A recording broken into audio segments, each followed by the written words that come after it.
E hoje tem sessão plenária no Supremo. Os ministros devem analisar a modulação dos efeitos da decisão proferida pelo plenário do Supremo Tribunal Federal, que reconheceu a inconstitucionalidade parcial de uma emenda constitucional. O relator, ministro Luiz Fux, votou no sentido da prorrogação do regime por mais 5 anos até o fim de 2018, declaradas nulas retroativamente apenas as regras acessórias relativas à correção monetária e aos juros moratórios.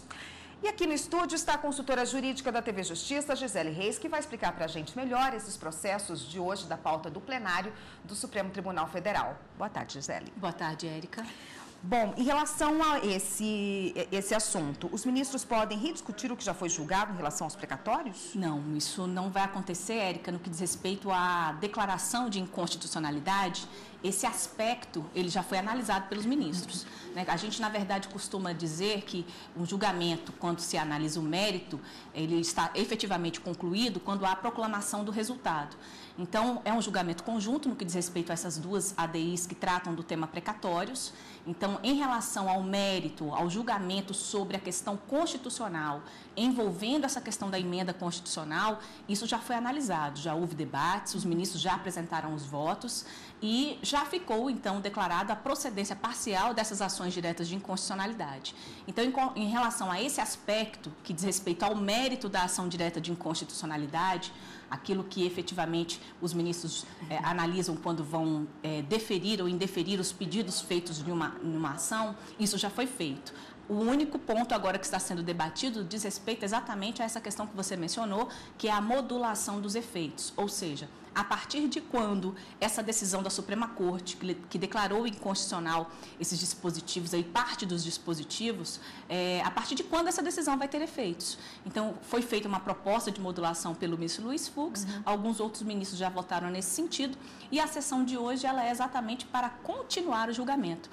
Essas duas ações diretas de inconstitucionalidade que estão na pauta, a modulação dos efeitos, que está sendo requerido nessas duas ações diretas, o primeiro, na verdade, as duas ações são os primeiros 2 itens da pauta, então certamente é bem provável que os ministros iniciem, abram a sessão plenária chamando a julgamento exatamente essas duas situações.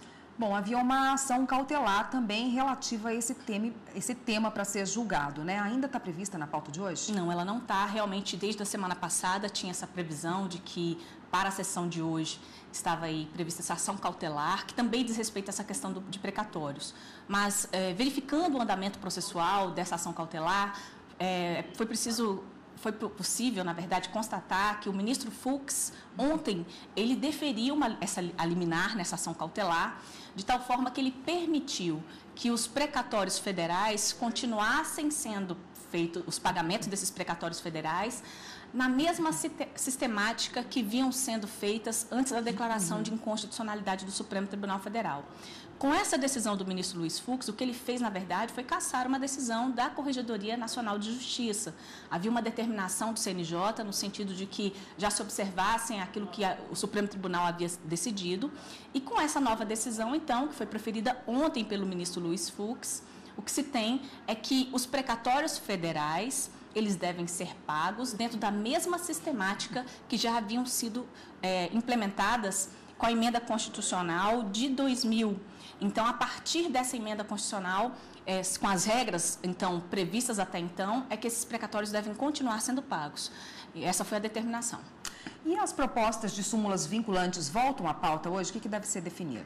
Nós já tivemos a oportunidade de mencionar aqui no Jornal da Justiça um pouco sobre essa questão de súmulas vinculantes e elas estão na pauta novamente. Nós temos ao todo 6 propostas de súmulas vinculantes e aí todas elas têm por intenção converter uma súmula ordinária em uma súmula vinculante. Qual seria a diferença, então? Quando eu tenho súmulas, quando eu falo em súmulas, significa dizer que são julgamentos reiterados de um tribunal dentro do mesmo sentido. A partir do momento em que eu tenho, então, sucessivos julgamentos dentro da mesma linha, é possível, então, ter a edição de uma súmula. Quando eu tenho, então, uma súmula vinculante, além de serem julgamentos reiterados, aquele entendimento, ele tem força normativa. Ele passa a vincular, a ser obrigatório, daí a expressão súmula vinculante. Então, ele obriga os demais órgãos do Poder Judiciário, juízes, desembargadores, a administração pública direta e indireta. Dentre as propostas que nós temos aí previsto na pauta, uma delas que eu poderia citar é a que diz respeito à competência para legislar sobre o crime de responsabilidade. A própria Constituição Federal estabelece ali quais são as condutas praticadas pelo presidente da República que poderiam caracterizar crime de responsabilidade e prevê que uma lei definiria exatamente quais seriam essas condutas. Essa lei ainda não existe e o que o Supremo Tribunal Federal já firmou o entendimento simulado é de que essa competência é da União. Só a União pode legislar, pode tipificar os crimes de responsabilidade e as regras referentes ao processamento e julgamento desses ilícitos. Tá ótimo, a gente volta depois do intervalo a falar ainda sobre as questões que estão sendo discutidas no plenário do Supremo Tribunal Federal. Um minutinho só, Gisele. Hoje, o Supremo deve voltar a analisar também uma ação direta de inconstitucionalidade sobre o decreto que regulamenta o critério para identificação das comunidades quilombolas e das terras a elas pertencentes. E a consultora jurídica da TV Justiça, Gisele Reis, vai explicar também esse assunto para a gente. Gisele, o que se pretende com essa ação? Bom, essa ação, inclusive, ela foi ajuizada pelo Partido Democratas e ela pretende exatamente a declaração de inconstitucionalidade desse decreto, é o decreto 4887 de 2003, que tratou exatamente de regulamentar esse direito que está previsto na Constituição Federal, porque a Constituição Federal ela assegura àqueles que são remanescentes de quilombolas a propriedade das terras por eles ocupadas. Então, esse é um direito que está na Constituição Federal, mas que a própria Constituição estabelecia que a efetivação desse direito depende de uma regulamentação. Então, foi feita uma regulamentação por meio desse decreto, e aí o decreto acabou sendo questionado aqui no Supremo Tribunal Federal.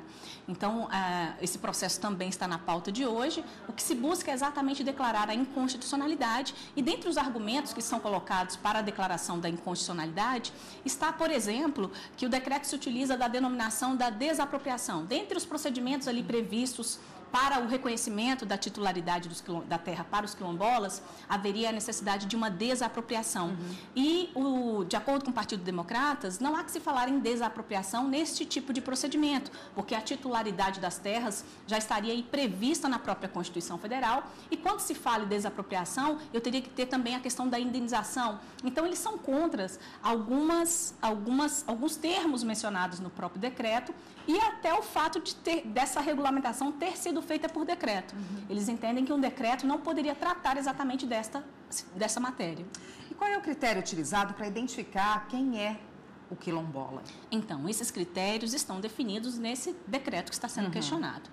Entre todos os critérios que estão ali mencionados no decreto, existe o critério da própria autoatribuição. Ou seja, aquele que é descendente de quilombola, ele tem que dizer e reconhecer: eu sou um quilombola, eu sou descendente de quilombola, eu sou um remanescente daqueles escravos que viveram naquela época. Então, esse é um dos critérios, o critério da autodenominação, da autoatribuição. Mas é claro que existem outros critérios objetivos, não é só esse. É preciso demonstrar que a trajetória histórica daquele povo com os quilombolas. Então, normalmente se faz estudos antropológicos, se faz toda uma averiguação para saber se realmente existe alguma relação entre aquelas pessoas que estão residindo ali com os seus ancestrais, né? Tem que ficar caracterizado essa questão da eles têm que ter ancestrais negros. Então, tem critérios que são critérios que partem da própria denominação, do próprio reconhecimento da comunidade como quilombola, e outros critérios objetivos que também estão previstos nesse decreto. Para a gente concluir, Gisele, o julgamento já foi iniciado e ele deve ser retomado em que fase hoje? Retomado com o voto vista da ministra Rosa Weber. De fato, na época em que esse julgamento foi iniciado, quem proferiu o voto foi o ministro César Peluso, que já não está mais aqui na casa, já se aposentou, e ele votou pela procedência da ação, ou seja, pela inconstitucionalidade do decreto. Um dos critérios mencionados pelo ministro para que ele pudesse, na verdade, proferir o voto nesse sentido, foi exatamente a questão da legalidade.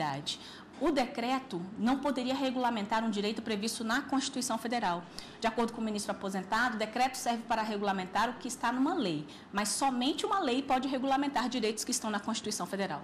Tá ótimo, Gisele. Obrigada pelas informações de hoje a respeito das pautas do plenário. E amanhã a gente volta com as novas pautas da quinta-feira. Até amanhã. Até amanhã.